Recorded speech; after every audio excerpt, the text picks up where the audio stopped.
આજનો ઓડિયો પરમપિતા પરમાત્માને શરણે સમર્પિત કરું છું. આપ સૌની શુભેચ્છા અમારા પર બની રહે તેવી અભ્યર્થના સ. જય શ્રીમદ નારાયણ. શ્રીમદ ભગવદ્ ગીતા અધ્યાય 17 શ્રદ્ધાના વિભાગો. શ્લોક પ્રથમ અને દ્વિતીય. અર્જુને કહ્યું, હે કૃષ્ણ, જે લોકો શાસ્ત્રોના નિયમોનું પાલન નહીં કરીને પોતાની કલ્પના પ્રમાણે પૂજા કરે છે તેમની સ્થિતિ કઈ છે? તેઓ સત્વગુણી છે, રજોગુણી છે કે તમોગુણી છે?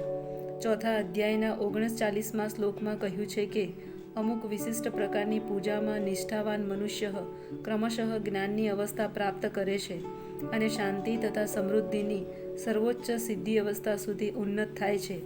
16મા અધ્યાયનો ભાવાર્થ એવો છે કે જે મનુષ્ય શાસ્ત્રના નિયમોનું પાલન કરતો નથી તે અસુર છે અને જે નિષ્ઠાપૂર્વક આ નિયમોનું પાલન કરે છે તે દેવ છે. હવે કોઈ શ્રદ્ધાવાન મનુષ્ય શાસ્ત્રમાં ન હોય તેવા નિયમોનું પાલન કરતો હોય તો તેની સ્થિતિ કેવી હોય છે? અર્જુનની આ શંકાનું નિવારણ કૃષ્ણ દ્વારા થવાનું છે. જે લોકો એક મનુષ્યને પસંદ કરીને ઈશ્વર તરીકે તેના ઉપર શ્રદ્ધા રાખે છે, શું તેઓ સત્વગુણમાં, રજોગુણમાં કે તમોગુણમાં પૂજા કરે છે? શું આવા લોકોને જીવનની સિદ્ધિ અવસ્થા પ્રાપ્ત થાય છે? શું તેઓ વાસ્તવિક જ્ઞાન પ્રાપ્ત કરીને ઉચ્ચતર સિદ્ધિ અવસ્થા સુધી ઉન્નત થઈ શકે છે?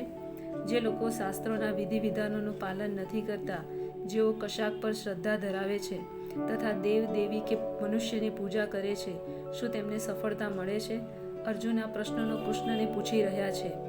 પૂર્ણ પુરુષોત્તમ પરમેશ્વરે કહ્યું, દેહધારી જીવ દ્વારા પ્રાપ્ત કરાયેલા પ્રકૃતિના ગુણો પ્રમાણે તેની શ્રદ્ધા 3 પ્રકારની હોઈ શકે છે: સત્વગુણી, રજોગુણી તથા તમોગુણી. હવે આ વિશે મારી પાસેથી સાંભળ.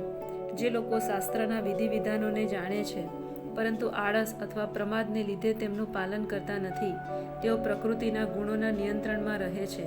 તેઓ પોતાના સત્વગુણી, રજોગુણી કે તમોગુણી પૂર્વ ક્રમાનુસાર અમુક વિશિષ્ટ પ્રકારનો સ્વભાવ પ્રાપ્ત કરે છે. વિભિન્ન ગુણો સાથેનો જીવનો સંગાત સતત ચાલતો આવ્યો છે.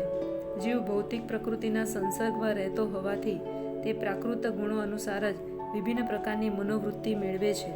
પરંતુ જે મનુષ્ય પ્રમાણભૂત સદ્ગુરુનો સંગ કરે અને તેમના તથા શાસ્ત્રોના નિયમોનું પાલન કરે તો તેની આ મનોવૃત્તિ બદલાઈ જાય છે. તે પોતાની સ્થિતિ ક્રમશઃ તમોગુણમાંથી સત્વગુણમાં કે રજોગુણમાંથી સત્વગુણમાં પરિવર્તિત કરી શકે છે.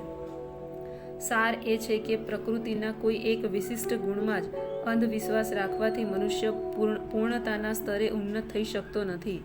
તેને અધિકૃત સદ્ગુરુના સંગમાં રહી બુદ્ધિપૂર્વક દરેક બાબતનો વિચાર કરવાનો હોય છે. એ રીતે જ તે ઉચ્ચતર ગુણની અવસ્થા પામી શકે છે. જય શ્રીમદ નારાયણ.